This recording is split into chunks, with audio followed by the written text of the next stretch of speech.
just shake smooth like a newborn. We should be dancing, romancing in the east wing and the west wing of this mansion. I ain't playing no games. Every word that I say is coming straight from my heart. So if you try to leave these arms, I'ma leave the door open. I'ma leave the door open. I'ma leave the door open, girl. I'ma leave the door open. Let you feel the way I feel when you want me like I want you tonight, baby. Tell me that you're coming through.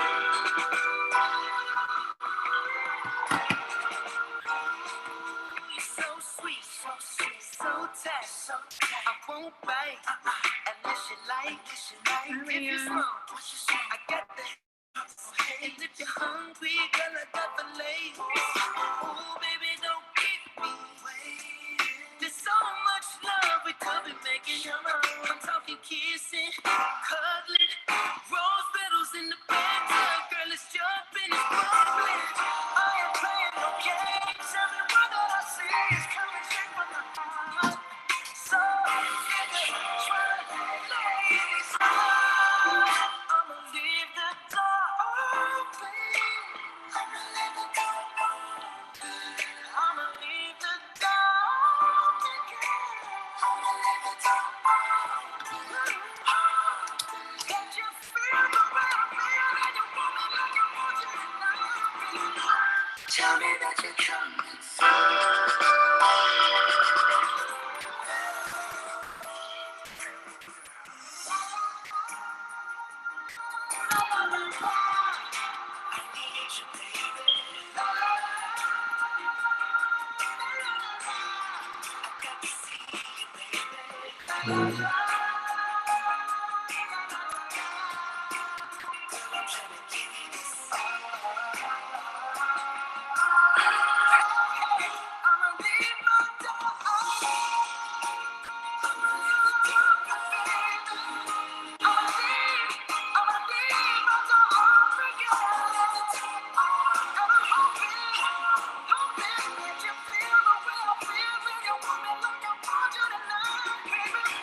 Tell me that you're coming through.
I know you're somewhere out there, somewhere far away. I want you back, I want you back. My neighbors think I'm crazy, but they don't understand. You're all I had, you're all I had. At night when the stars light up my room, I sit by myself, talking to the moon, trying to get to you.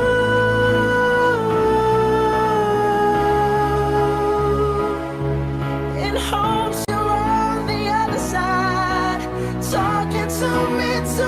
Or am I a fool who sits alone, talking to the moon?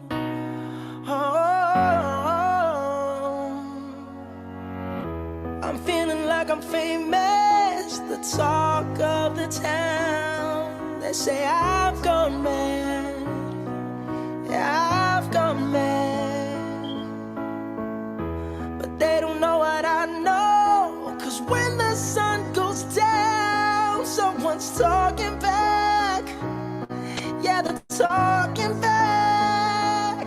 Oh, at night when the stars light up my room, I sit by myself, talking to the moon, trying to get to you.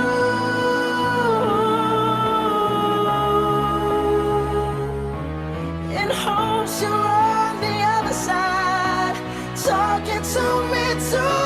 Or am I a fool who sits alone, talking to the moon?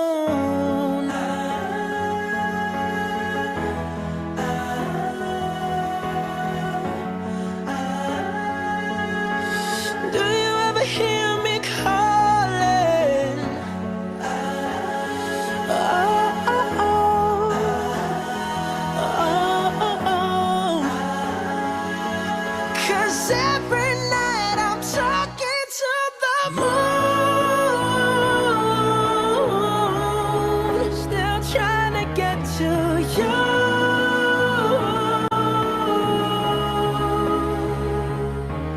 In hopes you're on the other side, talking to me too. Or am I a fool who sits alone, talking to the moon? Oh, I know you're somewhere out there, somewhere far away.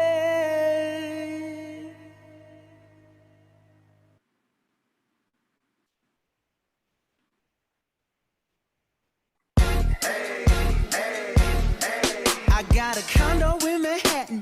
Baby girl, what's happening? You and your ass invited, so gonna get to clapping. Go pop it for a plan, pop it for me. Turn around and drop it for a plan, drop it for me. I'll rent a beach house in Miami. Wake up with no jammies. Lobster tail for dinner. Julio served that scampi. You got it if you want it, got it if you want it. Said you got it if you want it. Take my wallet if you want it now. Anything you want, just to put a smile on it. You deserve it, baby, you deserve it all. And I give it to you, gold jewelry shining so bright. Strawberry champagne on us. Lucky for you, that's what I like.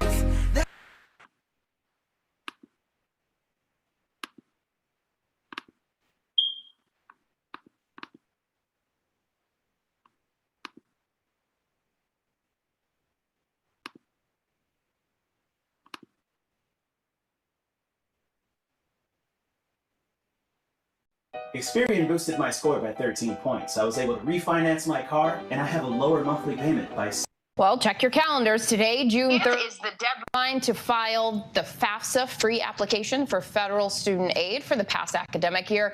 This includes all federal aid money, loans, work-study grants, and more. Paying for college is no easy assignment. Take a look at these interesting facts. Women hold roughly 2/3 of all student debt in the United States. Black women carry about 20% more student debt than white women, according to the American Association of University Women. So just how are students tackling the enormous task of paying for college? Let's hear from some students themselves. So with student loans, I'm a first generation student. I take out all the loans in my name because my mom has like bad credit, but that's just kind of how it is like systematically like in the Black community. I'm still young and I know loans have an effect on your credit, but I was like, if I really want to go to this institution and I feel like it's betterment for like my future, I'm gonna do what it takes. FAFSA really didn't give me anything, even though my EFC is $0. High school, they don't really teach you up until your senior year, and it's kind of last minute about scholarships.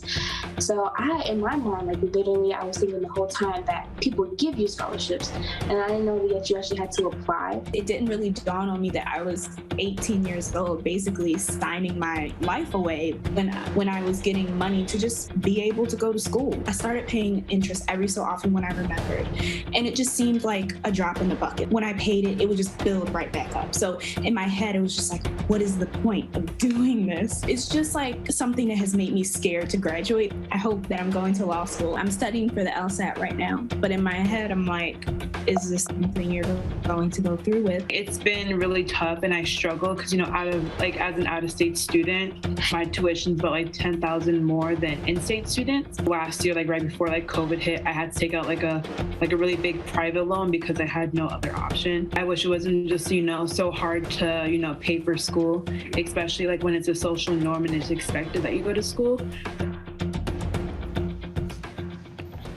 And joining us now for more on this is the president of the College Girl Foundation and author of How to Pay for College When You're Broke, Jessica Brown. Jessica, thank you so much for joining us. That's a great name of your book. Why is financial aid such a big hurdle, and just how major is student loan debt in this country? Well, financial aid is such a major hurdle because there is no manual or rules and steps for students and their families to follow in terms of applying for financial aid. And additionally, when you are in high school, there are not many counselors or high schools that are equipped to teach you the importance of the free application for federal student aid and truly understanding that application.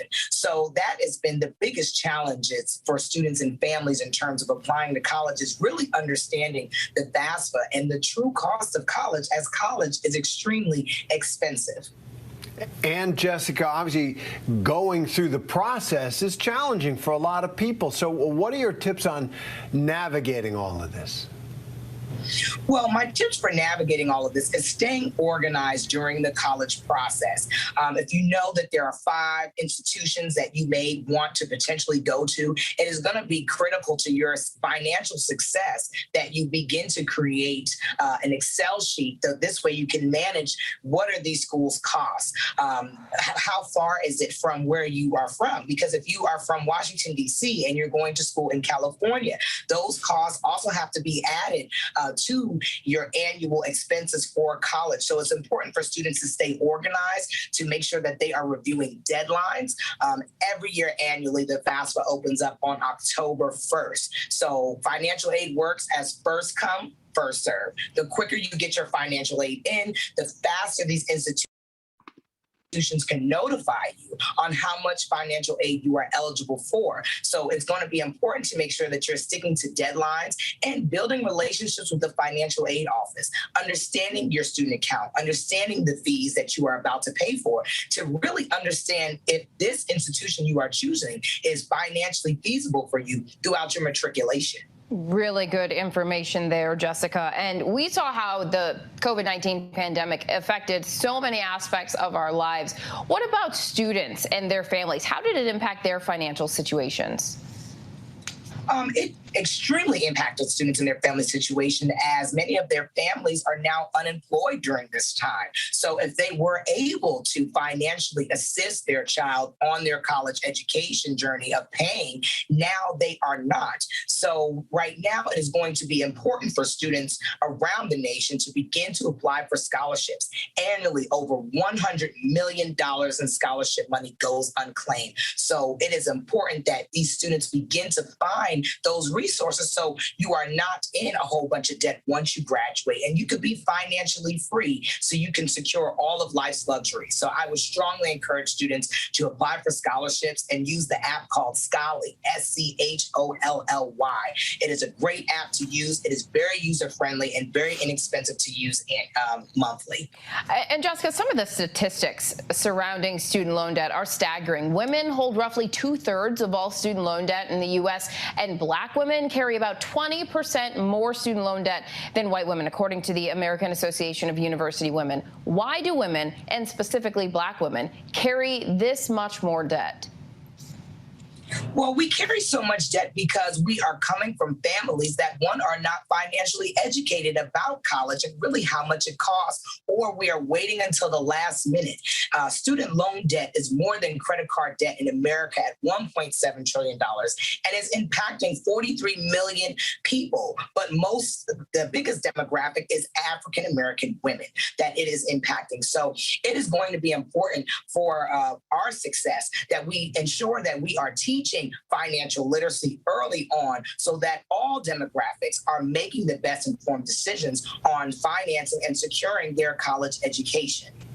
Absolutely. And Jessica, what are the most important things you think students should know going ahead to the future about financial aid, especially coming out of the COVID-19 pandemic, as you've been talking about? One of the biggest things that students should know is that there are so many resources out there. You have to just stay on top of your student account. Do not wait until the last minute, because that's what happens is that students end up making poor financial decisions at the last minute because they did not have the funding available. So they're turning to private lenders for loans that don't have fixed interest rates like the federal government. So it's important that these students are making better decisions, that they are making relationships with the financial aid office and following up with their department. If you're a journalism major, go to the dean of the journalism department. See what scholarships or funding may be available. There's funding in your community if you're a part of a church, if you're a part of any organizations, even if you are interning, there are internships that come with scholarships. So it is important to find these opportunities if you want to live a financially free life post-graduation. You've got to find the opportunities. Jessica Brown, president of the College Girl Foundation and author of the book, How to Pay for College When You're Broke. Thank you so much for all of this good information today, Jessica. Thank you for having me. All right. Good evening, everyone. Thank you for coming out. Well, thank you for attending. I won't say coming out. We're going to jump right in with our program for tonight. As you all know, this is our day 3 of New York City HBCU Week, hosted by the HBCU Hub. Today is our college financing conversation. We're really excited to hear from the speakers today, but just before we get into it, just want to share a little bit about the HBCU Hub for those that may not be familiar. The HBCU Hub is, let me turn my camera on. I didn't realize I was still off. Hi, everyone. So HBCU Hub is a 501c3 nonprofit that helps you to discover, gain admission to, prepare, and enroll in historically Black colleges and universities. We are board run and as well as supported by a group of HBCU advocates who are alum, some non-alum, but all who believe in the mission and the work that we're doing here in New York to help ensure the next generation of HBCU alumni and students. All right, so today we are going to hear from some amazing women who are specialists in this college financing space. We're going to hear from the scholarship doctor herself, Ms. Rhea Watson. Thank you so much for being here, Rhea. We're also going to hear from Ms. P, Amber Peters, representing On Track for College. And then we're going to close it out with none other than our own mama, Auntie Vanessa Sparks, who is our, go-to as an organization with all things related to financial aid. She's the one I call up when we get in the bind. She's been consistently supportive of the organization and super grateful to have her present. So we're gonna close it out with Ms. Sparks. So without further ado, we're gonna let Rhea take it away. If you can introduce yourself and go for it. Do you need to share at all? Okay, so let me give you, this is when my Zoom skills. You got it. Let me see. When all else fails, you can make me a co-host and that should work. Yeah, I think I don't see the option to make a co-host, so I'll just make you the host. Is that okay? And I'll give it back to you. Okay, cool. First, before I do that, let me go to the security to see if, okay, I'm just gonna allow you to share the screen. Okay, let's see if that works. Does that work? All right. Do I have to stop sharing first? It says you cannot start screen share while the other. Okay, so I'm gonna stop screen sharing. Okay, yep, it worked. Awesome. All right, so let's get this going. Move my toolbar out the way a little bit. All right, we're gonna play from the start. Hi, everyone. So happy to be here. Is it good? Can you see everything in here? Awesome. So y'all, what you're gonna see are a few testimonials, and you'll notice that people are from all ethnic as well as age and educational backgrounds. This young man is actually at the University of New Mexico. He gets paid about $1,000 a semester to go to school. This young woman finished debt-free and now is working on a master's degree. This gentleman had a daughter that finished college in 3 years. They had saved about $32,000 for her education. They ended up spending $9,000. And this young woman finished class of 2020 at the University of Nevada, Las Vegas. She did go to college debt-free, had thousands of dollars left over, and actually finished, even in pandemic, as #1 in her class. She got an award, again, thousands of dollars in scholarships. And we've just been so blessed to help them, including the first young lady that you saw, who is an amazing grandmother and is a master level student. So we're talking about Scholarship University today, everybody. I don't know how the handouts went, but hopefully you all might get them in a kit later on, or you may have already gotten them. But it's packed with tips, tools, techniques, tactics, and tricks for you to have a debt-free college experience and lots of scholarships. So let's get started. Hey y'all, I'm Ria, an internationally recognized expert on student financial aid and scholarships. I am an award-winning speaker, author, professor, and trainer. And I'm actually hanging out in New York City right now from Las Vegas, Nevada, because on tomorrow and the next day, Times Square is going to highlight me. Oh my goodness, I'm so stoked and excited. I have won more than $300,000 in scholarships, but my greatest joy is that I have personally, as well as my amazing team, been able to help scholars, and everyone's a scholar, to earn over $200 million in scholarships. So let's talk about the importance of how that works. And I see things in the chat, so I don't know if that's to me or not. Okay, just wanted to make sure. And feel free to ask questions, I'm good. We're gonna talk about developing a strong college and scholarship plan. So again, this is Scholarship U, Scholarship University, and you saw that on the front, College and Scholarship 101. The first thing, y'all, is you wanna take honors and AP courses. Why? Because that's something you don't have to do. So when you're doing that, it already, again, shows that you're a scholar. And although I love honors in AP, my favorite way for someone to go to high school is to go to college. My favorite way for someone to go to middle school is to go to high school. And my favorite way for someone to go to elementary school is to go to middle school. So what are we talking about? You are going ahead. But this idea of dual credit, or maybe they call it dual enrollment, they may also call it early college where you're from. It allows a scholar, and remember, everyone's a scholar. It allows them to finish a degree or at least have college credits using OPM, other people's money, right? And how exciting is that? Now with Scholarship Solutions, we actually start this process in middle school. So I have 11-year-olds who are taking college classes and rocking the thing. So our mantra, and you're gonna hear it over and over again in my talk, is it's never too early, but it's never too late to fill in the blank. It may be go to college, take ACT or SAT classes to earn that 4.0, A's and A's as we call it with Scholarship Solutions. All of those things, it's never too early, it's never too late, but it's surely never too early to start planning collegiately, scholarship-wise, academically. Now, I want you to earn good grades. And people say, Ria, what are good grades? It's a 3.8 cumulative GPA. That's the unweighted GPA, okay?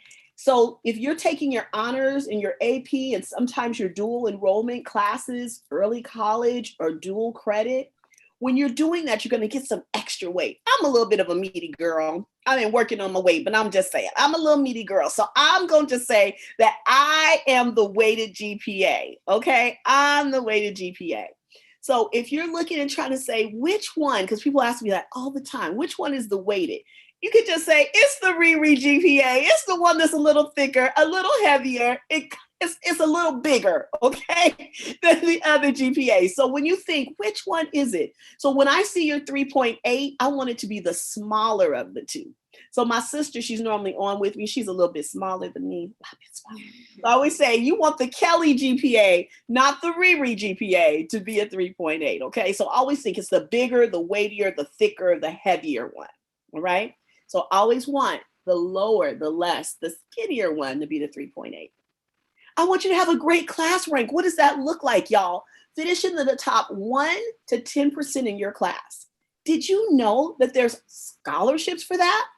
You don't need ACT or SAT. They don't care about your ethnic, educational, or economic background. They just want to see, did you finish the top in your class? So we think about this, right? I have a valedictorian academy where we are growing valedictorians. We started 7th/8th grade, and we commit to graduating #1 in our class whenever possible, but minimally in the top 10%. So what does that look like, Ree? If you have 100 students who are graduating with you in your class, that means you're number 1, 2, 3, 4, 5, 6, 7, 8, 9, or 10, okay? So you wanna be in the top 10%, minimally, maximally, I guess, of your class. And again, if you guys have questions, feel free to ask. Oh, and you can take screenshots. I don't have any problem with that. Screenshots, video, please share the information, okay? Take the PSAT, that's 6th through 11th grade, and become a National Merit Scholar. I want you to earn a strong test score of 1350. Now, y'all, I am on a mission for real. I have several of them, but this is one that's dear to my heart. Because did you know earning that score of a 1350 on the PSAT, some people call it the pre-SAT, the PSAT, you may hear it, the practice SAT, it's a scholarship exam, everybody. And so when you get a 1350 or better, but a 1350, it puts you in line to being a semifinalist and or a finalist for National Merit Scholar. Why does that get my juices flowing? Because there are 250 colleges in the United States that will allow you to go to college for free when you're either a semi or a finalist with National Merit. Now, you guys, this test is coming October 13th. That's normally the second Wednesday in October. COVID had things going a little strangely, but we're kind of back there. So what I need you to do, even if you have to ignore me, is to contact your counselors right now and make sure you have a seat for the PSAT. Now, a question I get all the time is, Ria, what about our wonderful seniors? Hey, class of 2022, mwah, we're so proud of you. But this test is only until the 11th grade. And even though I'm gonna kind of do air quotes with one hand, it only counts in 11th grade. We start the process in 6th grade, so we have tons of practice, and I want you to do the same thing. So y'all, if this doesn't apply to you, I'm gonna ask you to please, pretty please, cheese, share it with your godchildren, your grandchildren, nieces and nephews, those who you may attend church, mosque, or temple with, those that you may know as your neighbors or friends and family, and say, hey, is your daughter, son, my niece, my nephew, whomever, my godchild, grandchild, are they signed up for the PSAT? You know, if you miss it, it's like, yeah, okay. It's not a pass or fail thing, but my thing is always like, but what if you do great? Even if you haven't studied or prepared, you never ever know unless you do it. And that's what I want to make sure that is really honed in on today, okay? So especially those 11th graders, 9th, 10th things be great, and anything before that is just fantastic. All right. Take test prep course and start the prep beginning in 6th grade. Now with Scholarship Solutions, our scholars start taking ACT and SAT at 10 years old. I did not stutter. They also do test prep. We know it's that serious. And remember when I told you about that early and often? Here's another example of that, right? I want you to have a 30 on the ACT and a 1400 on the SAT. Now, scores just came out, and I even have seniors who are taking ACT and SAT, especially because during COVID, so many times their exams were canceled. But I have one of my scholars in Atlanta. He has tried this process over and over and over again, and he just secured the scores that we need. He literally went from no scholarship all the way to being funded on a full ride because he has secured the 30 on the ACT and the 1400 on the SAT. So y'all, I want you to do that. And I'm hoping you'll join me, especially my heroes and sheroes in education and in the community, saying early and often, early and often, early and often. Why? Because it gives us so many opportunities to get it right. All right, let's go into the next. I want you to think smart. Take a stem and feel the steam. When you think smart, y'all, science, math, and research technology. Science, math, and research technology. When you think smart, you can go to college for free. Now, we all know what STEM is. Can y'all drop it in the chat? It's been around a long time. So tell me what the S stands for, everybody. I know you're there. I want to see it. Whoops, let me go back to my thing. What does the S stand for, guys? I see some people chatting to me. Science, thank you. Technology, yes, thank you. What's the E, everybody? And I know my time is probably getting a little bit shorter, so I'm gonna go ahead. Engineering, that's right, great. Thank you, Yona. Thank you, Sierra. Thank you, HBCU Hub. And then finally, math. When you take a STEM, you can go to college for free. And then I want y'all to feel the steam with me. I just started getting all this stuff done. I hadn't got my nails done, my hair, a facial in almost 2 years. But Times Square was calling. So we had to change some things up. But with that, y'all, I was able to feel the steam when I got that facial, and it feels so good. It's science, technology, engineering, agriculture, and math. And I know that art is a part of that too. But you guys, there's so much money in ag. And if you didn't know, it includes things like human services and textile design, fashion design. So you can have that artistic flair and still study agriculture. Technology is covered in that. You can do so many different things, including one of my scholarships, which is to become a candy technologist. Doesn't that sound fun? And all of that falls under agriculture. So when you think smart, take a STEM and feel the steam, you can absolutely 100% earn a free degree. Now, y'all, we want to use tutoring services. Why? Because tutoring is for smart people, not dumb people. And summer school is for smart people, not dumb people. So if we could kind of re-educate ourselves and rethink our brains, because sometimes we're saying someone's getting a tutor, oh no, they must be failing, they must need help. But really the way is they should be a part of the dream team, y'all. They should be someone that's maintaining A's and A's, okay? You see, I don't talk about A's and B's. It's all about the mighty A's and A's. And so we all start with 100%. In our country, in the US, no one starts at the bottom. We all start at the top. And when you're working with a tutor, you're maintaining those grades. So a tutor should again be a part of the dream team and making sure that you are securing A and A grades. And the same thing with summer school. Get ahead, guys. Even if you're taking college classes, how exciting is that for a sixth grader to know that he or she can handle that kind of work? And finally, I want you to create volunteer college and scholarship spreadsheets and or calendars. Why? It's just like what we saw in the video. It's going to keep you super and duper organized and make sure that you've made all of those scholarship, we call them due dates or date lines instead of deadlines. Okay? The power of your mouth and your confession. So I can say due dates or date lines, but what that means are deadlines. All right. Next, volunteer, get involved with extracurricular activities. And if you want the secret sauce, you want to do bullet point number 2, which is to become a leader. So where should you volunteer? Anywhere you want, y'all. It doesn't matter as long as you're getting involved. And then what about extracurricular activities? That could be anything from the science club to the Latino Student Union to student union itself or student government.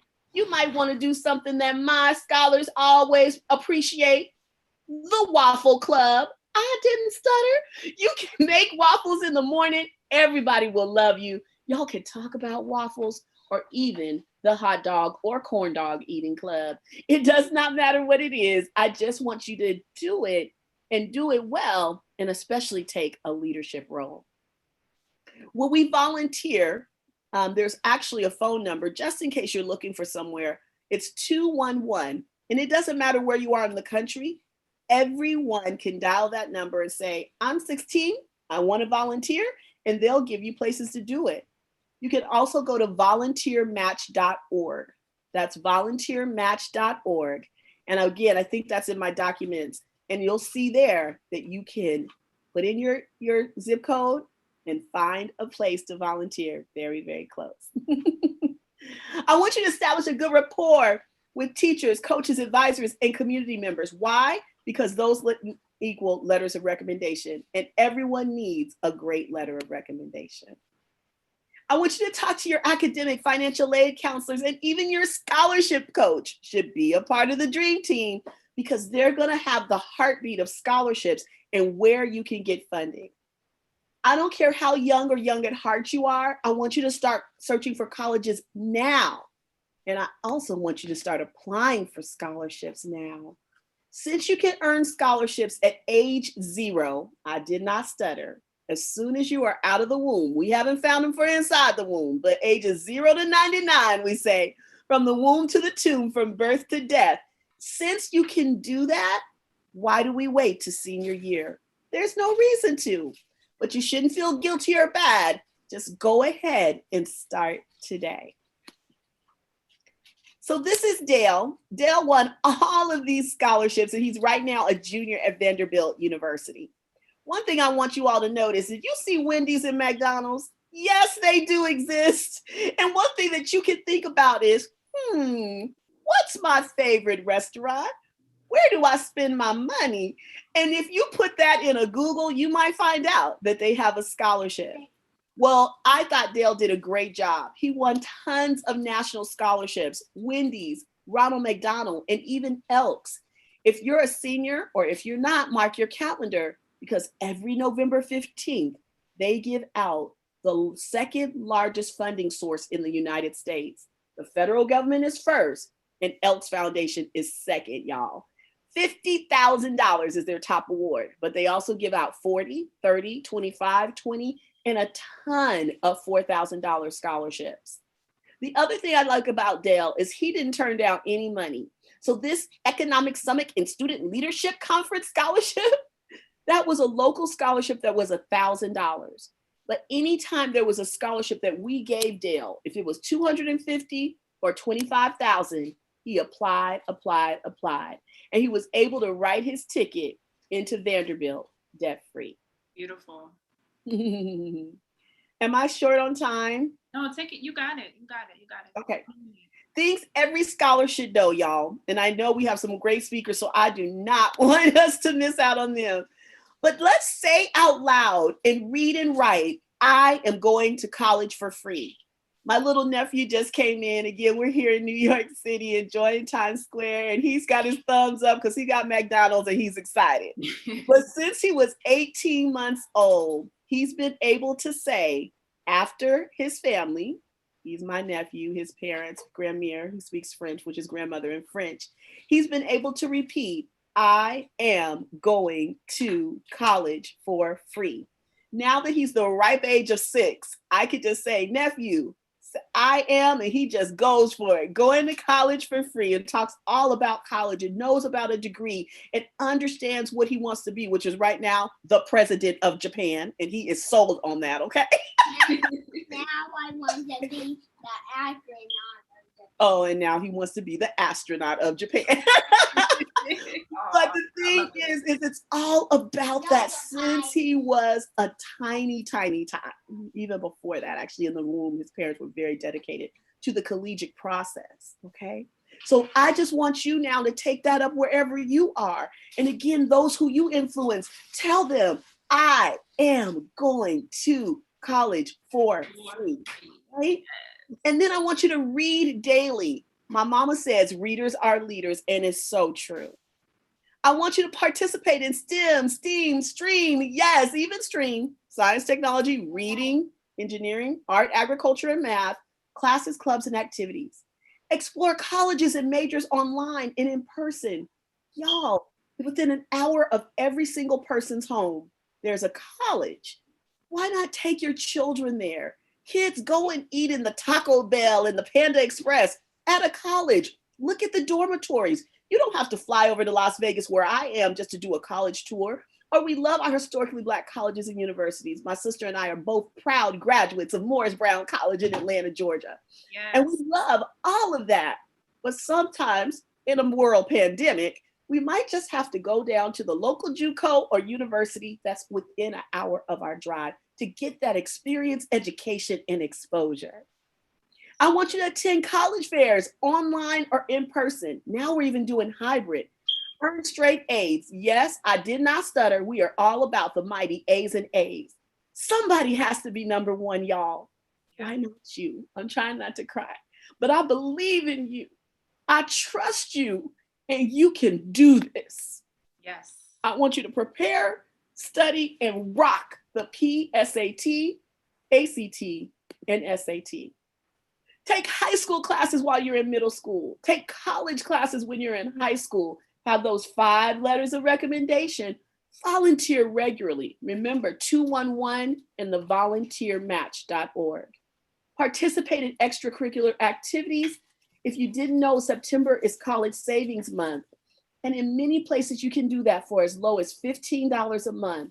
We all can do what my nephew does. Sometimes he has to sacrifice Mickey D's, okay? Just one time a week to save towards college. And of course, apply for as many scholarships as possible.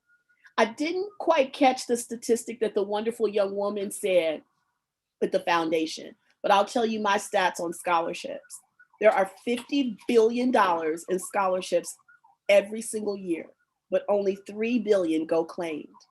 I've never worked with a scholar, and remember, everyone's a scholar, who said, man, I applied for too many scholarships, no matter how much they earned. You're gonna see an example of my scholar who won $2.5 million in scholarships. And you know what? She still applies. Beautiful. Now for my seniors, apply for college in August. How do my scholars earn so much money? We don't wait until next year. And I hear that from parents so much. Oh, we're applying for college for next year. And I'm like, no, you should be applying for college today. Remember, you want the ACT and SAT, 30 on the ACT, 1,400 on the SAT. Take a full load of classes or dual enrollment. Your senior year should be your most rigorous. That means that you are showing that you are absolutely ready and prepared for college. You shouldn't be toting and being excited that you're out at 7:15 when you started at 6:45, okay? That's not the time to do that, guys. You want to show a college that you are very prepared, and scholarships too. And they do ask you, which classes are you taking? Be watchful of planning lavish parties and vacations. People work with me and pay me a lot of money, and then they'll throw these big, huge vacations or parties. And the scholarships, they want to know who you are. They've taken time to read your essays. So I always tell people, just wait till July or maybe August. Do a bon voyage. Just don't do a major graduation party and end up having to miss out on money because you weren't able to go to their banquet or luncheon or whatever Zoom meeting they may have had. So please be conscious of that. For those of you who may be in college or thinking about it, major in STEM, meet with financial aid and academic counselors regularly. Apply to Honors College, y'all. Honors College is 100% where it's at.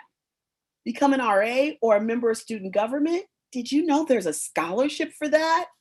And sometimes it may be like my student who was at Langston University, where they actually gave him a stipend, AKA a paycheck, for being an RA. Study abroad, volunteer abroad, enroll in dual degree degrees. That means you could be earning a bachelor's and a master's and a PhD and an MD, and all kinds of accelerated programs. We're still talking about A's and A's. and earn a graduate degree. It pays to go to graduate school. It pays to go to graduate school. It pays to go to graduate school. So when I was telling y'all about that dual degree program, this young lady's name is Abena Green. Because she won $2.5 million in scholarships, she actually helped us get in the Black Enterprise magazine. But the thing I love about Abena is that she was all about how could she save money. And one way was an accelerated program. She is a proud graduate of Fisk University, located in Nashville, Tennessee. Now she is enrolled happily in Howard University Medical.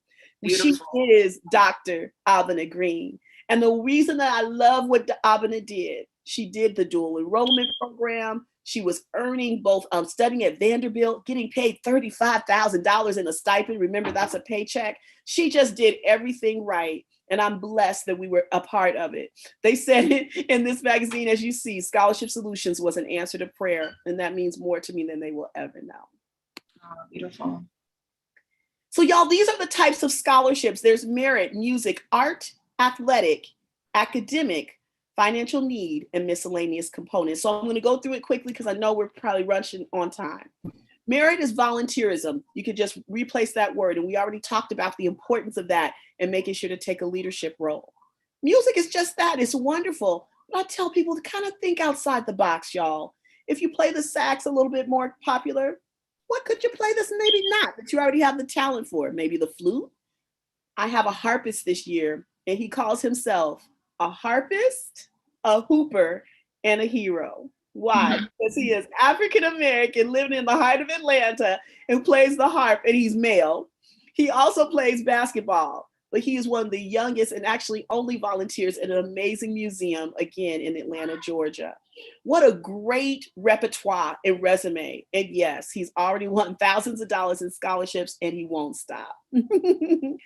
Art is a wonderful way that you can earn a scholarships, especially our littles. They love coloring contests and drawing and photographs. My nephew won one of his first scholarships at age 3, taking a picture of something in the urban garden. Isn't that amazing? Athletics, we love it again, but instead of football, basketball, and baseball, maybe you could think about hockey, golf. What about like rowing your way to a scholarship? I've had 2 of them. And then academic. If you're like me, I had to go on my brain because I didn't have too much of those other things except for the volunteerism. So we're going back to that 3.8 unweighted GPA. Now, if you're saying, Ria, I'm broke, I don't know if you're broke or not, but I'm going to tell you what scholarships in the government normally says, that mom and dad or other has to make $50,000 or less. If your family has 2 parents, that means they make $100,000 more than likely, because that's about the average salary in the United States. But that's okay. There's miscellaneous components where maybe you're someone like me, where you wear your hair naturally. Did you know there's a scholarship for that? What about my right-handed people or my left-handed people? There's a scholarship for that too. If you wear glasses or contacts, if you want to major in psychology, sociology, engineering, math, or science, there's a scholarship for that. Maybe you want to go to college here in New York, or where I'm from in Nevada, California, Montana, Alaska. There's a scholarship for that. It can be based on where you went to elementary, middle, or high school. It can be based on your religion or different ability, as we say with Scholarship Solutions. So there's so many reasons that you can get a scholarship. There's not a single reason any and everyone can't say, I'm going to have a free degree. And I kind of say because of me. Now, that young lady, that wonderful video talks so eloquently about financial aid, but y'all, it is income-based. You can get a grant, and she was talking about that. The grant is either a Pell or the Teach grant. The Pell grant says, does mom or dad or other make $50,000 or less? If they do, you might get the Pell grant. If they make more, you probably won't.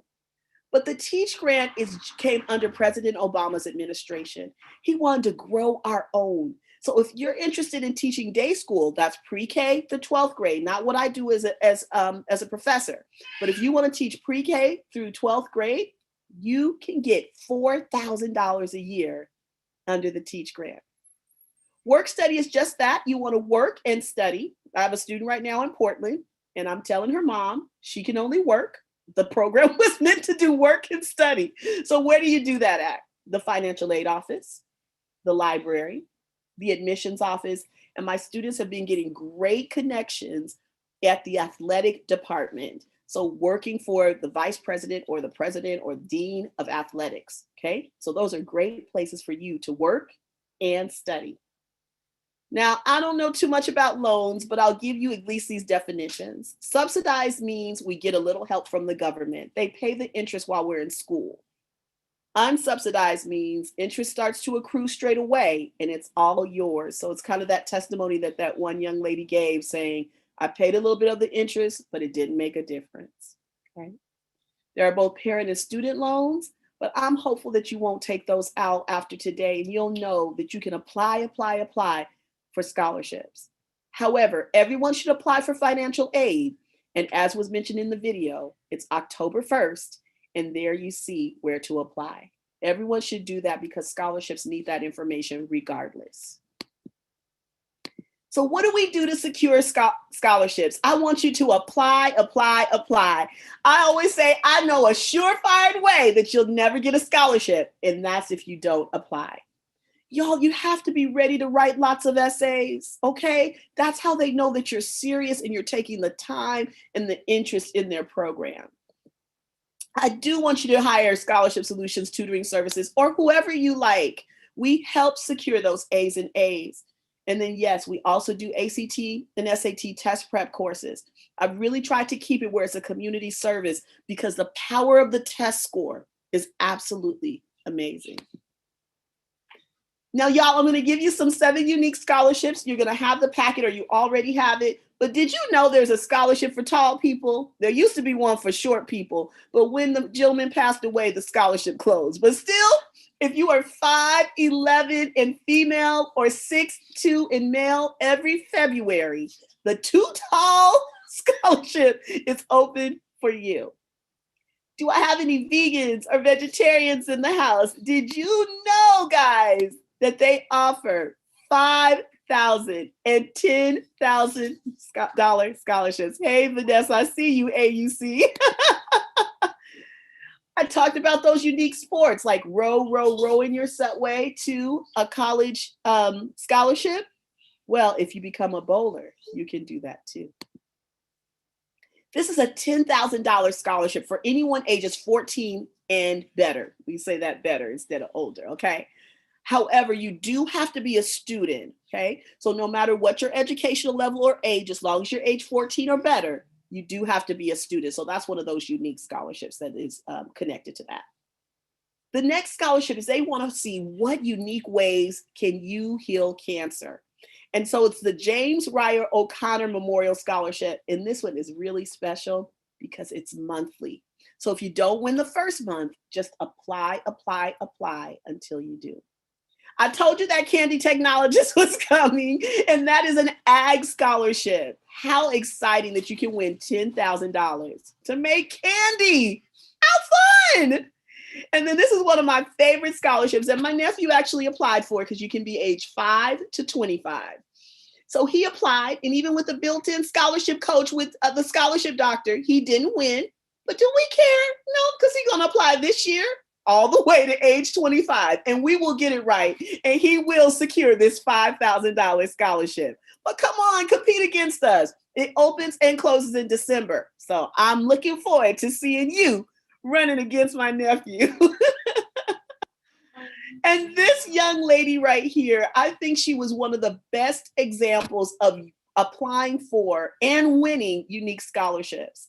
The other thing that I think she did very well is the same as I said with Dale. She did not ignore the local scholarship. And with that, Miss Laisha, who's at the University of Miami, loving her life, as she tells me, studying something that I can't even pronounce, to be very honest with you. But Laisha won a one-time $40,000 scholarship because of her commitment to community as well as to science. Additionally, this year, this same foundation, local foundation, the Rogers Foundation, we had a $20,000 winner and a $100,000 winner. Do not ignore the local scholarships. So y'all, this is some things that we have coming up. We'd love to have you. I told you that we have ACT and SAT prep. We really just do it to cover materials and teacher salaries. So if it's something that you're saying, I need to prep for the ACT, I think it's the best investment that you can make. We'd love to have you. We're also doing college application weekend. We'd love to have y'all on the 3rd of October. And finally, we have a membership that's $19 introduction. Kick the tires. See if you like the scholarship, Dr. Her staff, and what we're offering. It's a wonderful community of people who are sharing on Facebook. It's a household membership. So for $19 to start and $49 a month, you will get access to scholarships from ages 0 to 99. Let's see. So y'all, thank you so much for your time. This is all my information. I'd love to have you guys follow me anywhere and everywhere. That would bless me 100%. Additionally, I am on a mission and determined to have 100,000 scholars. And remember, everyone's a scholar. To have 100,000 scholars say, I have a free degree because of me. So if y'all are on that mission with me, again, I'd love for you to follow me, join our membership. I'm just blessed to have been asked to do this today. I'm going to stop my share. Hopefully you guys got a snapshot of this page, and I just look forward to seeing you on this road called debt freedom. Yes. Bless you guys. Thank you so much, Rhea. Amazing. Everybody drop some ones in the chat for Rhea. Oh my goodness. Amazing. Amazing. Thank you so much for being here and for blessing us with all of your knowledge. So appreciated. Thank you. It's my pleasure. Bless you guys. Thank you. All right. So we're gonna continue on with our program. We're gonna hear from Ms. Peters. I'm gonna go back to sharing my Amber, do you need to share screen as well? Huh? Might be nice if I came off mute. How about that? Yeah. Hi, beautiful. Give me the power. Do you need to share screen? Yes. Okay, so you got it. Whenever you're ready. All right. Good evening, everybody. Rhea, ma'am, Miss Ma'am. Thank you, honey. Okay. I was like, yes. We're gonna have to talk offline. That's between us. Okay. But to the rest of y'all, hi everyone. I'm so excited to be with you all today. Hold on, I'm trying to figure out. Oh, yeah. Because I have to share first. I'm like, why is it covering up my whole screen? I can't see nobody. I can't see no beautiful faces. Hold up. So tonight, because I don't want to duplicate what's already been said, so I'm just gonna say my piece and share my story. So my name is Amber Peters, aka Ms. P.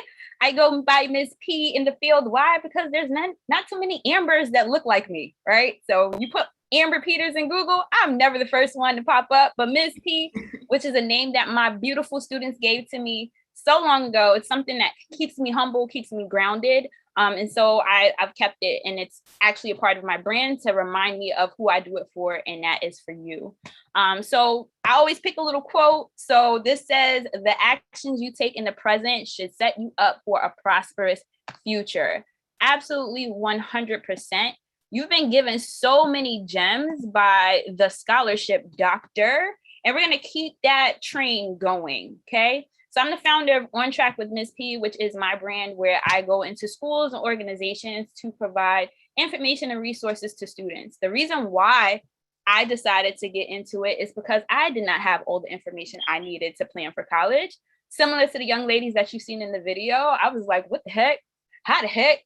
Who's paying for this, right?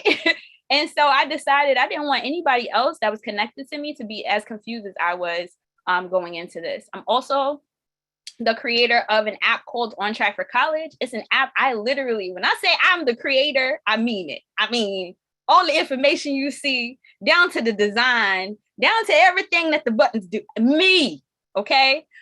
Because I was tired. I was like, how is it that I go to all these events and meet these amazing, promising students at event after event, and they all have the same questions, and they're all just as confused, and they're all wishing they had support, and they're all wishing that they had some help. What can I do? So I got in my computer and I literally started figuring out, how can I make an app? I found a company that does like the tech background. So they actually make it run, but all the other stuff that you see, when you see the notifications that pop up weekly, I literally walk you through the whole process week by week.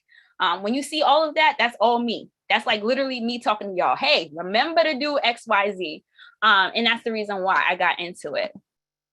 So story time. You see me in my little book. You know, I knew I was going to college. You couldn't tell me nothing, right? College was the conversation I had been having with myself since I was a little girl, right? Because also like watching television and things like that. And like, I think I grew up with watching too much TV. So I've seen all these people on television, they got their little trust funds and, you know, their college savings and all that stuff. And I thought that was my story, right? That was gonna be me, right? So this is me in 12th grade year before the disappointment. This is literally before my mama was like, yo, yeah, we got So literally before the disappointment, I was in my college catalog. I knew I wanted to go to HBCU, but unfortunately for me, that was not my story, right? It was something that I was unable to make happen because there was information that I was missing. And because I didn't want that to happen to other students, this is the reason why I got into the work that I'm doing today, where I'm able to affect change and make sure that lots of other students don't have to have the same story that I did. Okay. So let's talk about it, right? Let me put you on to something, because I don't think people be looking at this process the right way. So let me explain something. Colleges are businesses first. First and foremost, they must pay their staff. You cannot go to a college if there are no professors to teach you the content. You cannot go to college if there are no lights on, right? You cannot sit in a classroom where there are no tables and chairs, right?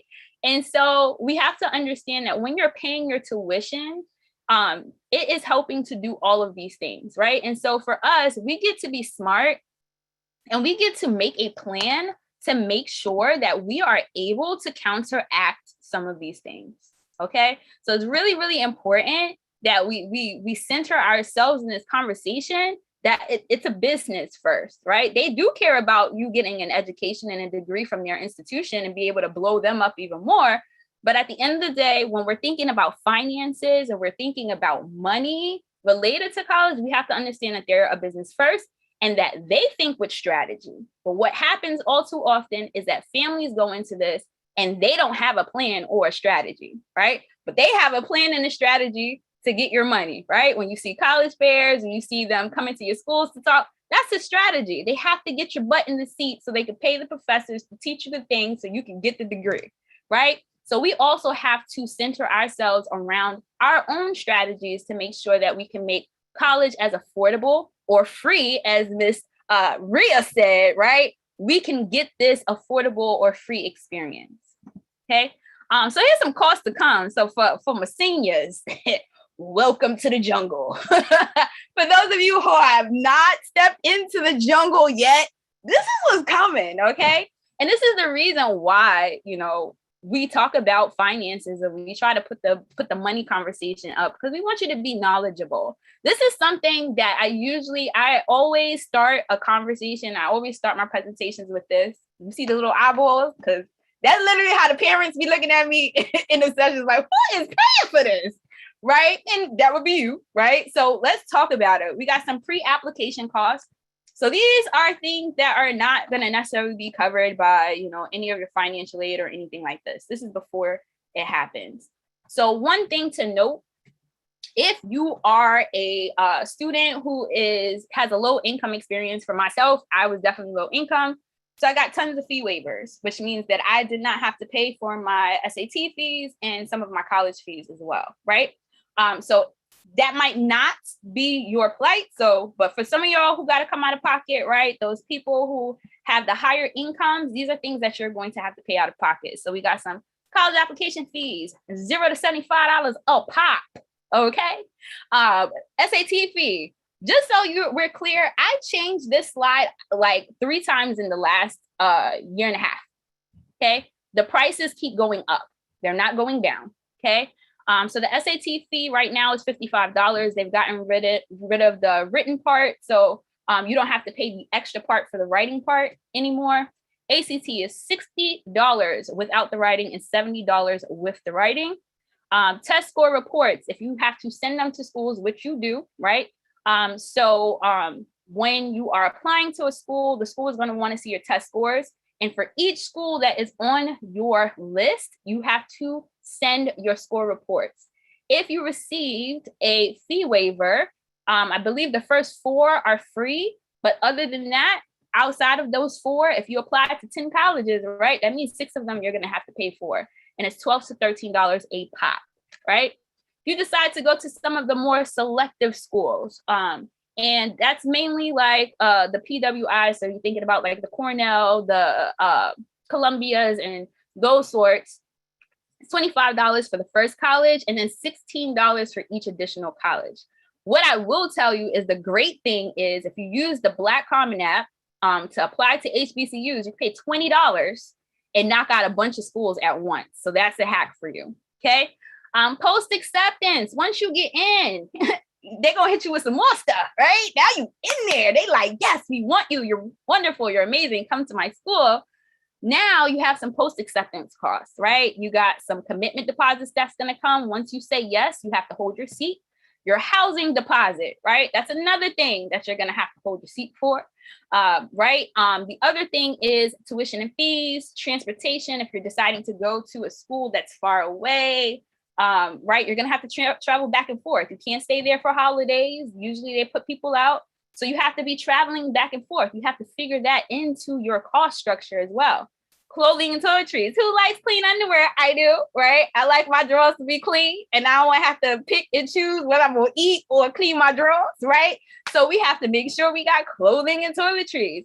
And then our equipment and materials. If you notice with COVID, everything transferred to online. So you have to have like a laptop, iPad, so that you can be successful in your classes. So these are things that we want to think about, right? And we want to be very honest about, because it is not just the stuff that you pay for tuition and fees. There are other things to be paid for as well, okay? So let's talk about smart planning, right?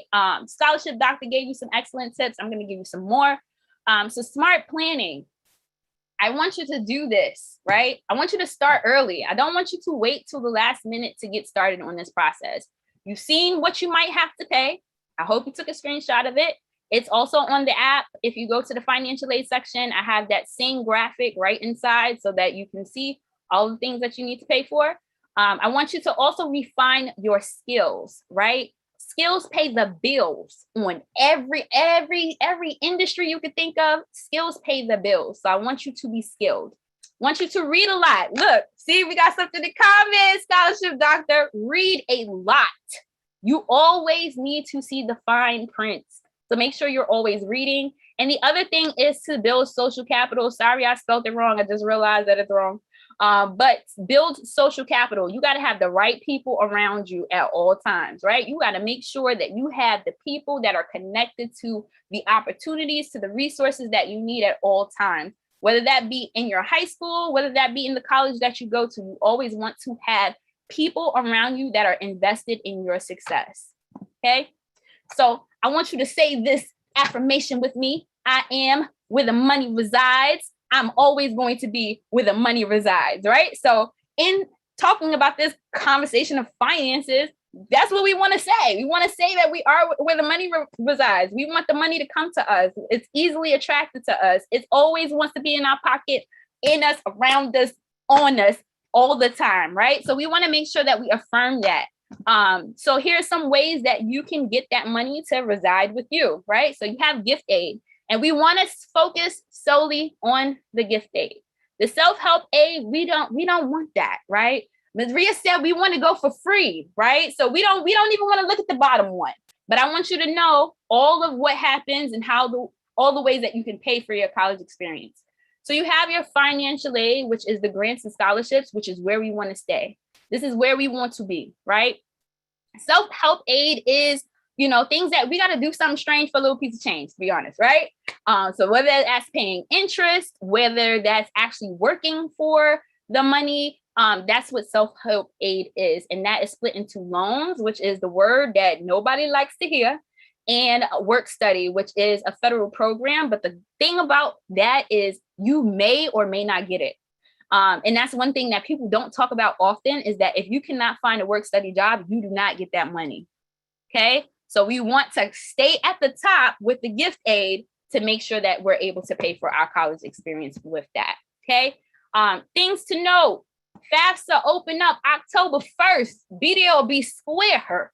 Okay, we want to get that application in as soon as possible. Okay, the first come, first serve money, we want to make sure that we getting it. Okay, so some schools have some grants that we can get, and we want to make sure that we're in line for them, but we want to make sure that we're doing it as close to the deadline as possible, or the opening of it, not the deadline. We want to get as close to the opening as possible to make sure that we're in line for that money. Another thing, if you're a student, if you decide to stay, right? Because sometimes things happen, right? If you decide to stay, we have the TAP grant, which is for New York State students only going to New York State schools. Just so we know that grants are income-based, so we can't always concentrate on these. For some people, especially middle-income families, and I'm sorry, and I hate it for you guys. Why? Because you do all the right things, right? You get the high-paying job. You do what you have to do for your family, and then you get helped with nothing, right? They don't help you very much. So just to know that grants are income-based. If you make a little, you may get more grant money. If you make a lot, you may not get as much, and they may offer you more loan, right? So we want to obviously be smart planning and figuring out how to sidestep those loans so we can pay what other means, okay? For anybody who has to get for any loans, we want to make sure that you're lowering your loan responsibility. We do not want people with $1 million.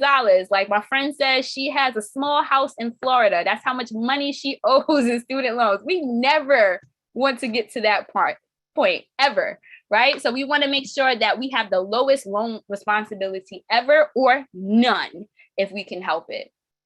Also, I want you to think outside of the box. There's tons of other ways that you can pay for college that don't really require you to just like get a grant from the government or anything like that. Sometimes it is what's in your savings account. Sometimes it is, you know, doing community service so you can get some of those scholarships that the scholarship doctor talked about. There's other ways to skin this cat, okay? So I'm gonna introduce you to my Get Money plan. It's only 3 steps.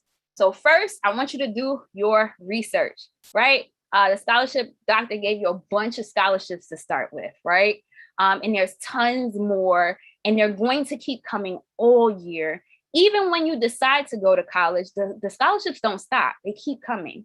So you wanna do your research. And when you're doing your research, this is what I want you to look at.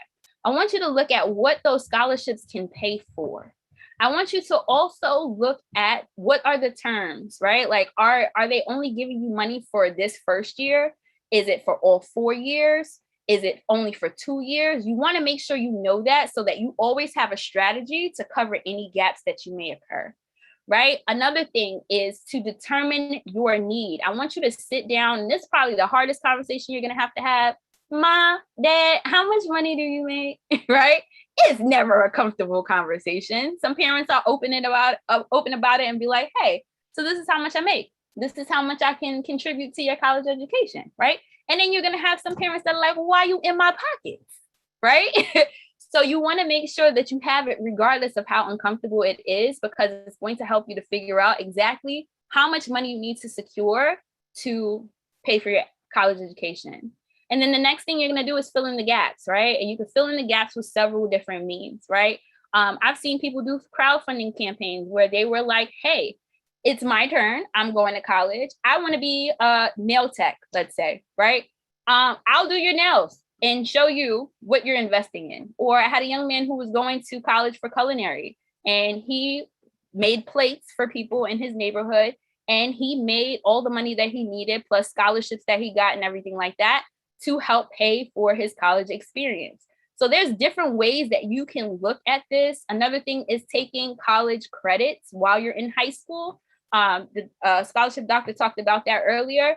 Definitely take some college level courses and ace them, right? Do well in them so that you can have college credits for when you go to school. Because if you didn't get into dual enrollment, which allows you to have credits while you're in school, which is super dope, right? If you're in one of those schools, take advantage of the offer.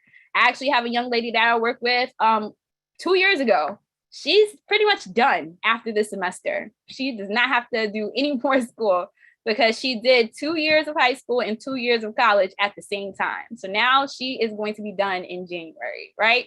So take advantage of it. Don't leave it on the table. If they offer it to you, do it by all means. Do not leave that money on the table. Okay. And if you want any more resources for college and career planning, make sure you download my app, On Track for College. On Track for College, like I said before, has all the information, tips, and resources you can possibly have. I walk you through literally every week. I send out notifications to let you know what part of the process you should be in. It's best for juniors and seniors. So if you are a junior or senior right now, you definitely need to get this.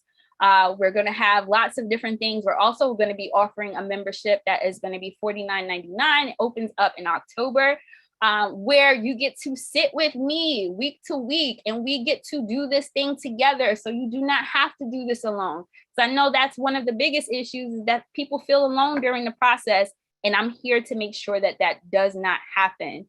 Also on the app are some flashcards so you can get to know the jargon, because you need to know what the heck you're doing and what you're saying. Also, lots of links to scholarship databases and all the things for FAFSA and all the things for HBCU scholarships and all that good stuff. So make sure you get downloading today. Here's the steps. Download it, log in, take our user survey, and follow all the notifications. And that's all I got for you. So if you have any questions, you can definitely drop it in the chat. If not, that is my time. Thank you so much for having me. And I hope you get this money this year. Have a great one. Thank you so much. Yes, if anyone has questions, feel free to drop it in the chat, or if anyone will be watching from the stream, feel free to email us. We also stream it to YouTube. Feel free to reach out to contact at the HBCU Hub, and we'll make sure that we get your questions answered. Thank you so much, Amber. Awesome presentation. Thank you. All right, and last but not least, we are going to throw it to Ms. Sparks to close it out for the evening. Yes, Mama Sparks. Whenever you're ready. Do you need to share? Yes, ma'am, but I'm going to kind of jump around because a lot of this, I just know off the top of my head. So great information. Shout out to Dr. Scholarship. Shout out to Ms. P for the phenomenal presentations that you guys put together. And I learned something today, 211. So thank you so much for that, Dr. Rhea. And shout out for being from the AUC Atlanta University Center. My name is Vanessa Sparks, and I am a student financial aid mentor. I've been doing this for about 25 years, and I'm not going to give my whole resume because it's too long, but I started doing this while I was a New York City public school activist. I've served as a PTA president, as a district parent leader, leader on the city level, a school board member, education council member. But I started doing this in the mid-1990s because I knew that I had a child that would be going to college. She was in the graduating class of 2000. And as a single parent, I had to know, I said, now I've got to know how I'm going to pay for this. And it always goes back to something my father used to tell me. He says, if you let a man determine if you eat, that same man could determine if you starve. So I said, I need to know this for myself.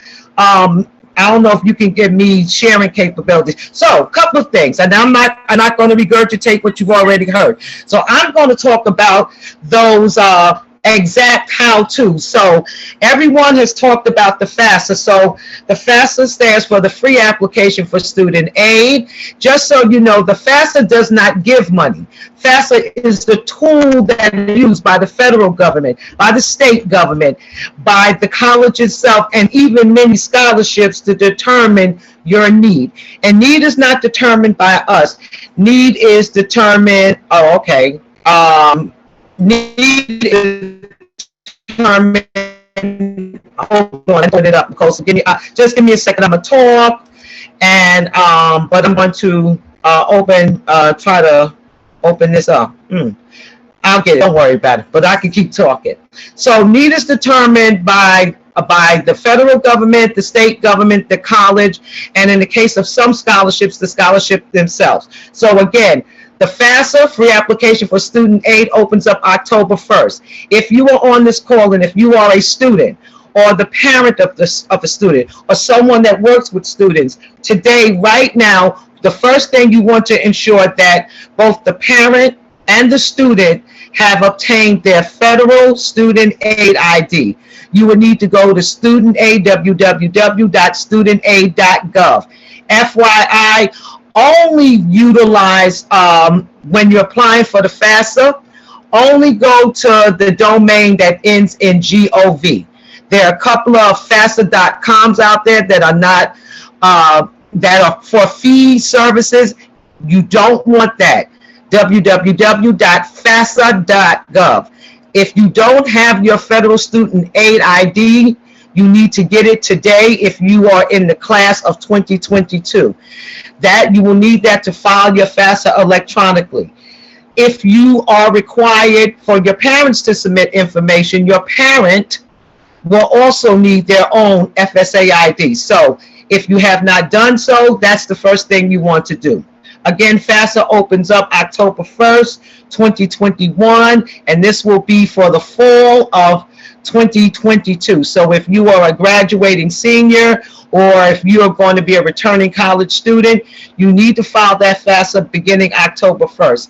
I always encourage families to have their FAFSAs completed no later than November 15th, because one of the things that you heard, hold on, Nicole, I'm going to try to do this. Oh, okay. One of the things you always want to do is have that FAFSA done by the 15th, because as was stated earlier, there's first come, first served money. And the earlier you complete your FAFSA, the chances of you receiving that money are far greater. The next thing I want to talk about is, and there's so much, and because I didn't put my screen up to begin with, and I'm working from a device that's a little more challenging than my normal device. I want to talk about New York State aid. I am a New York State resident. The hub is based out of New York City. There's some monies, and Ms. P talked about that, New York State money. But I do want to let you know this. New York State money is not portable, meaning if you go to college outside of New York State, you cannot carry that money with you. The other thing you need to know about New York State money, it is that it is more punitive than federal money, meaning if you don't maintain what is called satisfactory academic progress and you're receiving state money, they will pull that money back. So let's go back to the federal aid. What can you get? Pell Grant. The scholarship doctor or doctor scholarship talked about if your family makes $50,000 or less, your chances of receiving a Pell Grant, you probably can. $50,000 or more, no. And the answer to that is about 90% true. And I only say that because families come in many different ways. If you have a family and they make $100,000 a year, but they're a family of 8,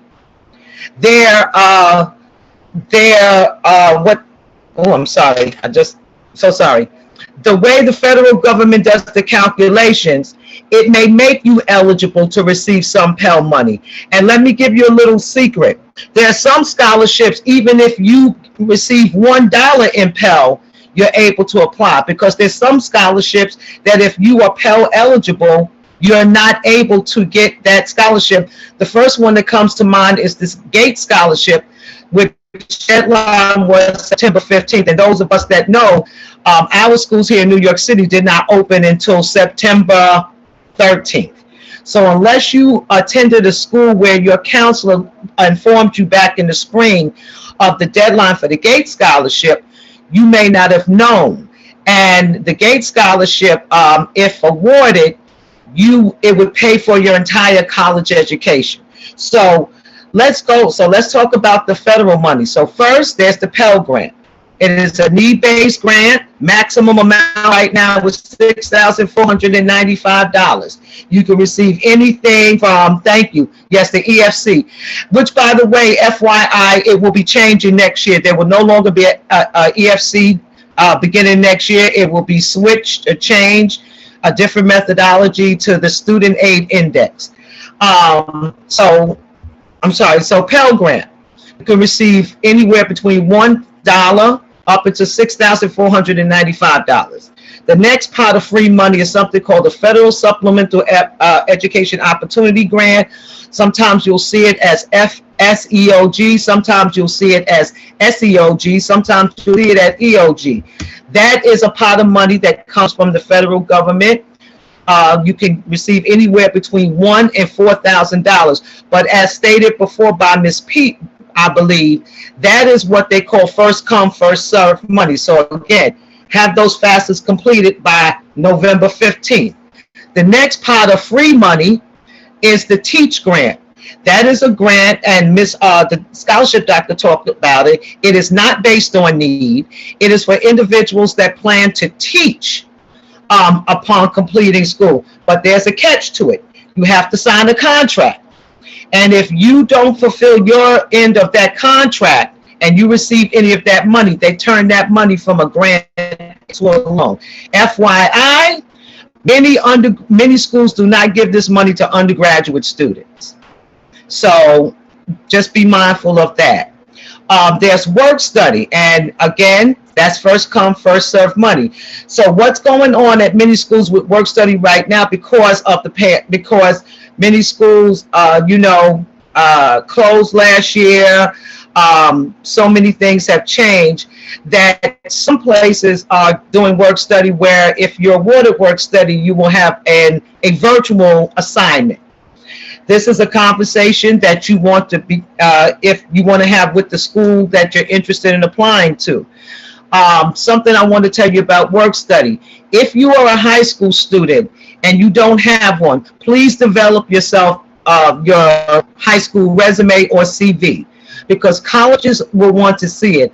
And oftentimes, if you are awarded work study, the better assignments, and this is a secret, the better assignments are given based upon how strong your resume is. So, for example, my daughter went to the Clark Atlanta University, class of 2004. The entire 4 years that she was in college, she had work study, and the entire 4 years she was there, she worked in the Office of Research and Sponsored Programs, which is a plum assignment when you are an undergraduate in school. And talk about contacts, and I heard Dr. Scholarship say that you talk about the contacts that she gained by working in that office. If you are awarded work study, the college must pay you the minimum wage for that state. So those of us from New York City, our minimum wage is $15 an hour. If you go to school in the state and the minimum wage is $12 an hour, at a minimum, that's what they have to pay. And that money will go directly to you. And that is the free money from the federal government awarded to undergraduates. There's an Iraq and Afghanistan grant, but that's only if you have a parent that was killed in that conflict. But pretty much that is the free federal money that's available. Now, I love Dr. Scholarship and Ms. P talked about, those high achieving students, those students that get the 1400 on the SAT or the 30 on the ACT and a 3.8 GPA and AP and honors courses and dual enrollment. Phenomenal. And all of us should be encouraging our young people to shoot for that. But there are many students that don't have those GPAs. and don't have those SAT or ACT scores. And those students also want to pursue post-secondary education. So for them, some of the big scholarships may not be available to them. And that's why it's so important that they begin to look at the smaller scholarships. They look at all scholarships. Don't leave anything off the table. Never discount yourself. But I want to be realistic with all of you that have children or grandchildren or kids that you're working with, because our kids are scholars, but everybody apexes at a different time, right? So we want to make sure that they know about the process. What happens if they have to get a loan? Well, I always say to families and students, if you have to get a loan, never get a private loan. Only get a federal loan, because here's the secret. You know, we hear, and Nicole, that was a great clip you showed in the beginning, but one of the things they did not say is the maximum a student can receive in a federal loan over 5 years is $57,000. That's the maximum. So I want you to be, and most people, most of the loan debt that you hear about is not federal loan debt. It's students that have taken, or their families that have taken, private loans. So I want to put that out there. Remember, the maximum over 5 years as an undergraduate student, that means someone going for a bachelor's degree, a 4-year degree, you can receive from a federal loan is $57,000. So I encourage all of you to stay clear of private loans. If you have to take a loan, only a federal loan, because federal loans have fixed interest rates. There are also other protections in a federal loan that are not in private loans, such as consolidation and deferment.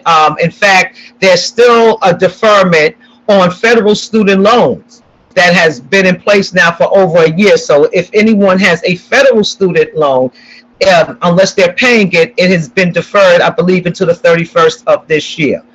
That's not the case with private loans. Parent loans, I want to talk a little bit about parent loans. If a parent does not have to take a parent loan, I would encourage also that they don't. But if you do, only a federal parent loan. And a federal parent loan will only allow you to take the amount of money that's not covered by other financial aid. I have met parents and worked with parents that say, I don't want my baby to have any debt. I'll take this debt on. And I say to them, I said, one, they're not going to allow you to do that.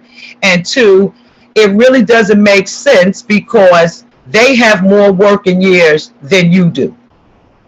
So again, parents, if you have to, the difference between a parent loan and the direct subsidized and unsubsidized loan that's for the student is one, the interest rate is a little more. It is fixed, but it is a little more. Right now, I believe it is 4.35. I will double check.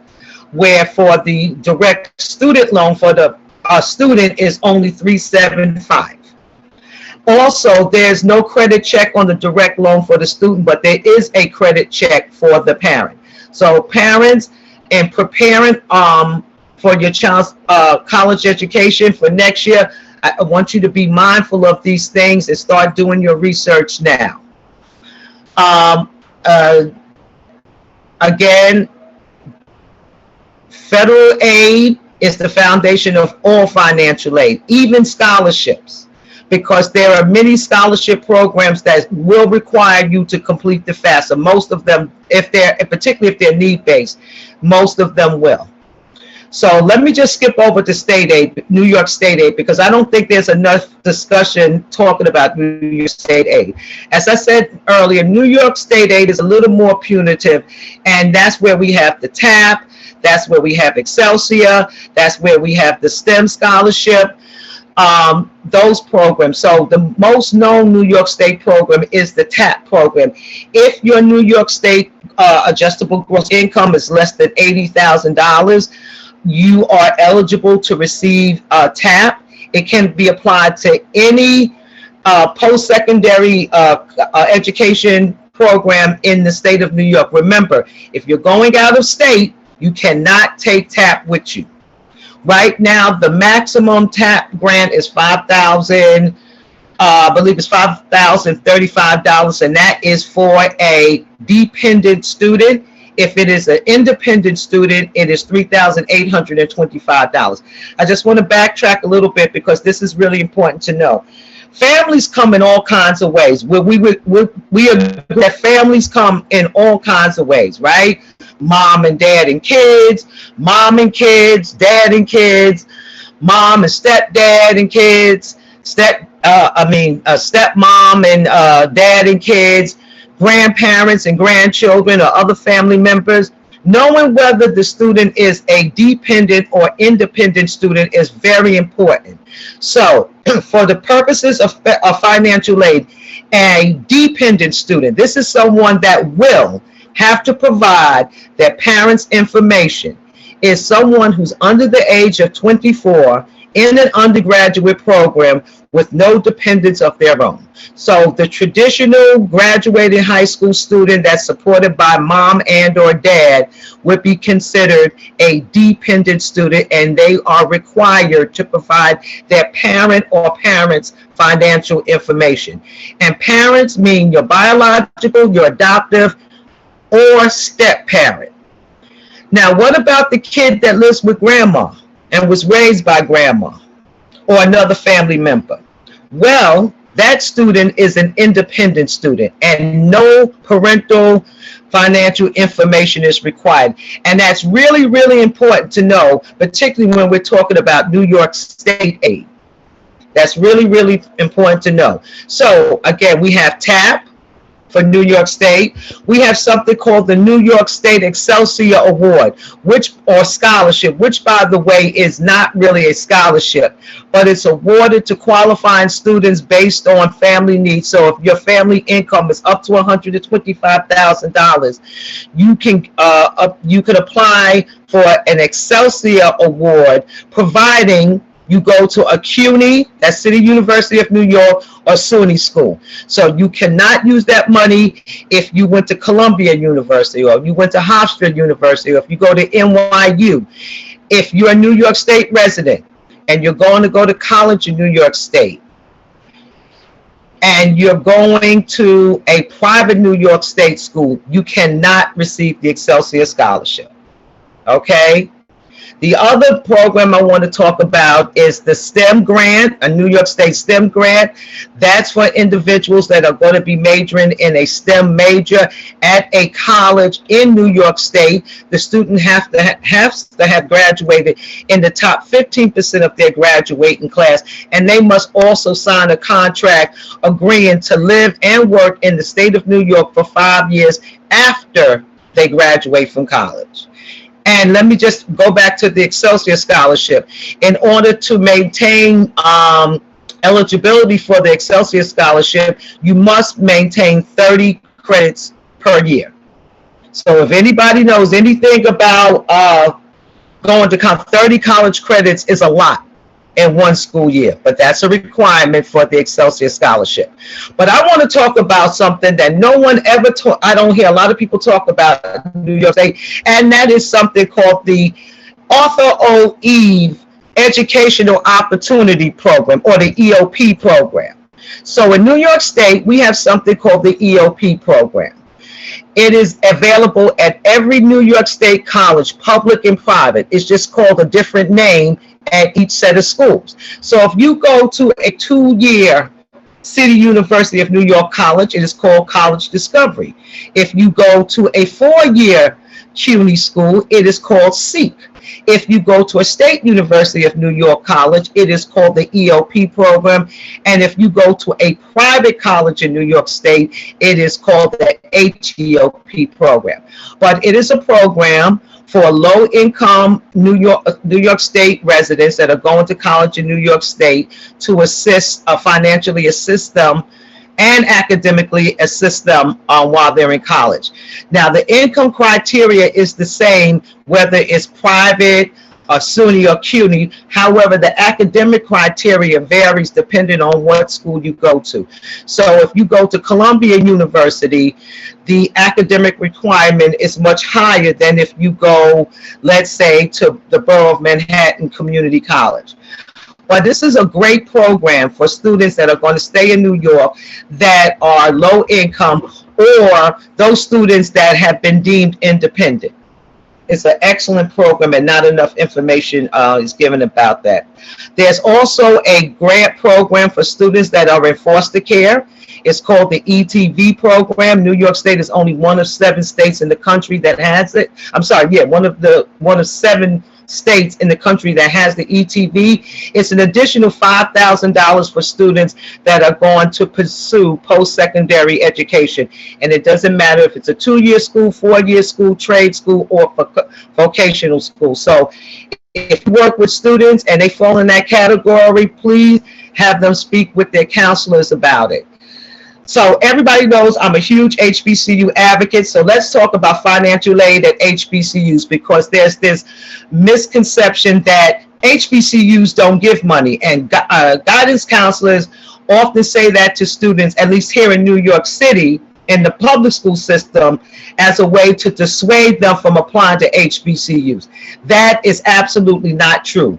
But like any of now, HBCUs don't have as much money as, let's say, a Yale or a Harvard or an Emory or a Duke, but they have money to give. But the important thing is, just as Ms. P said and Dr. Scholarship said, it all have to do with how well you're doing academically oftentimes. So again, the earlier you apply to schools, and I'm glad that someone said August, the better your chances of availing yourself to what is called institutional money, or that's money that comes from the school. So today is the 22nd of September, right? So if you're working with students, or if you're a parent of a student here, your student should actually be in the process of submitting their college applications no later than the 1st of October. Please make sure you stay in constant communication with the college that your students are applying to.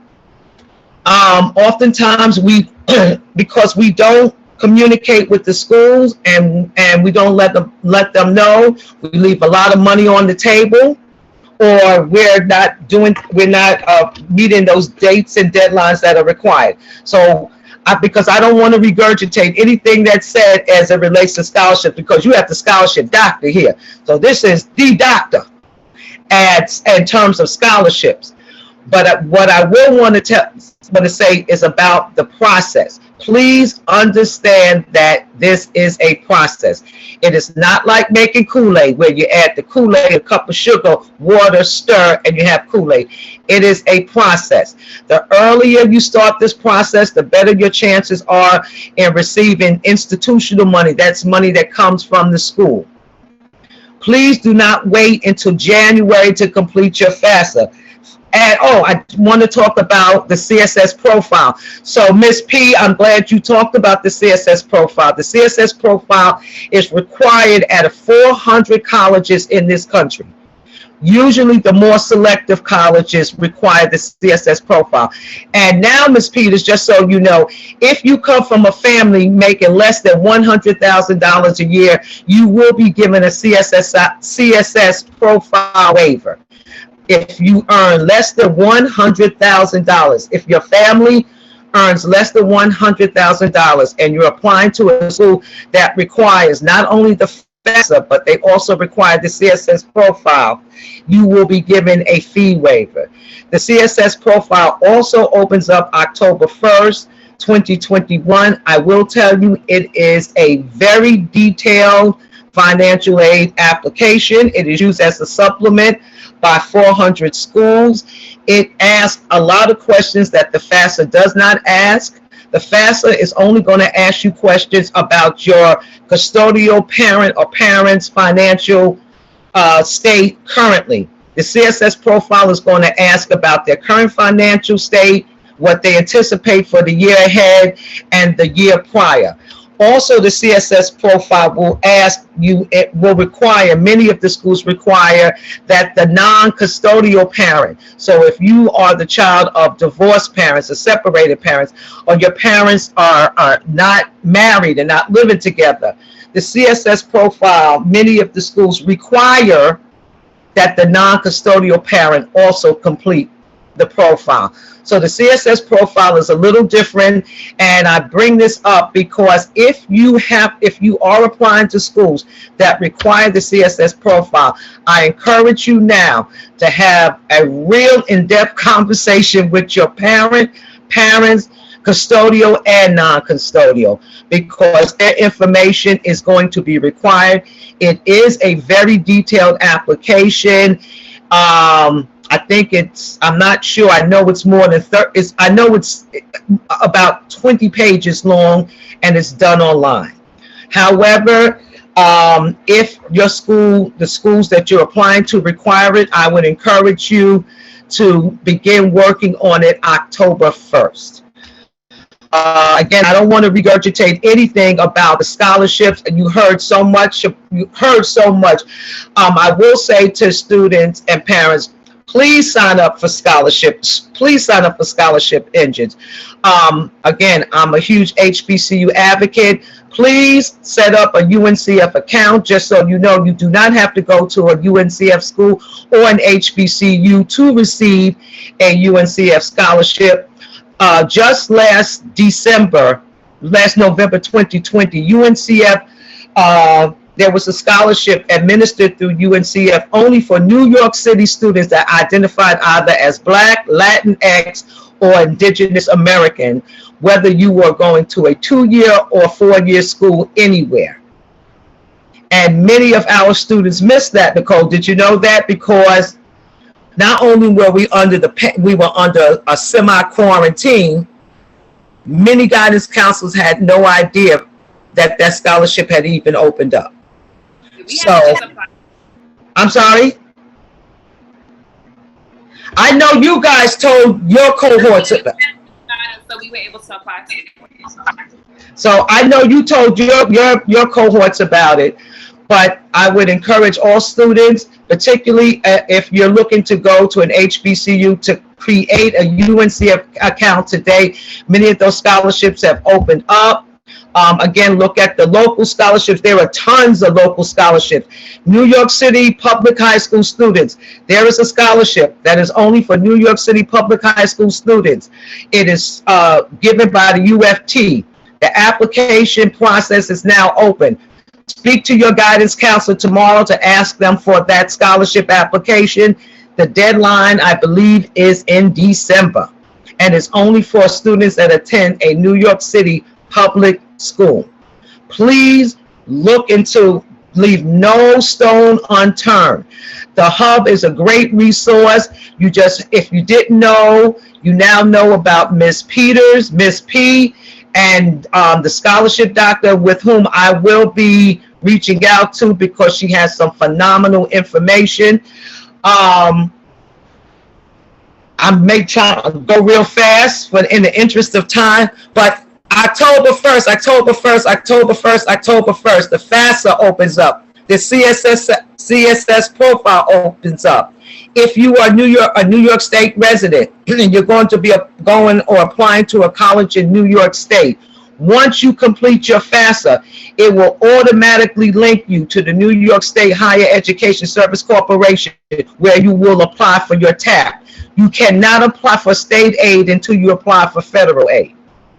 So, boom, drop. Thank you so much, Ms. Sparks, for coming and always being there for us as an organization and for our now going on third cohort. So grateful for you.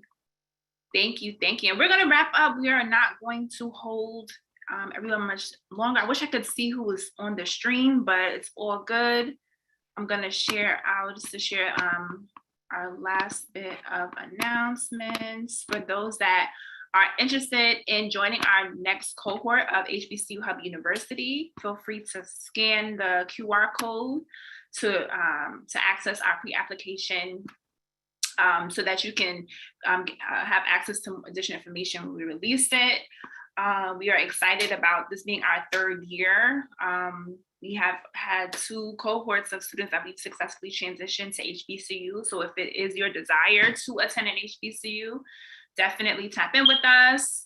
We are all HBCU alumni, supporting the next generation of HBCU alumni. And so we would love to have you join us this year. And, as along with the information shared tonight, we have a host of additional resources that we provide the students in our cohort to simply make the process easier and to help ensure that you have not only the financial support and not only the as it relates to applications and the knowledge and the information, but a community, right? A community of people who've experienced what you've experienced, right? You have big sisters and big brothers, right? That well, now that we've had 2 cohorts, they forever be a part of the organization, and so it's just a legacy that we're excited to. I'm doing the church finger. I just wanted to throw this out there because Miss Dr. Scholarship spoke a lot about this, the PSAT, which will be given in October. New York City public school students, New York City Department of Education pays for all of you to take the PSAT for free. 11th graders, if you are an 11th grader, and you attend a New York City public school, the New York City Department of Education pays for you to take that exam. You just have to register. Speak to guidance counselors. Absolutely. All right, everyone, and that is it. Definitely stay connected with us. Feel free to reach out to us anytime via email. Scan us to that scan will lead you to our website where you can access our other social media platforms. And so we have people wanting to join while we're wrapping up. But yes, have a good night, everyone. Thank you so much for coming out. I will be sending the link to the video, to the stream from YouTube. I'll be emailing that out so you guys have it. And for anyone that missed the program, they'll still be able to access that. I'll also provide all of the speakers' contact information. So if anyone has any questions and would like to follow up, they can do so. In addition to the information that the packet that Rhea, the scholarship doctor provided, so that all of that will be sent out to you guys. So thank you again, everyone, and have a blessed night. Bye-bye.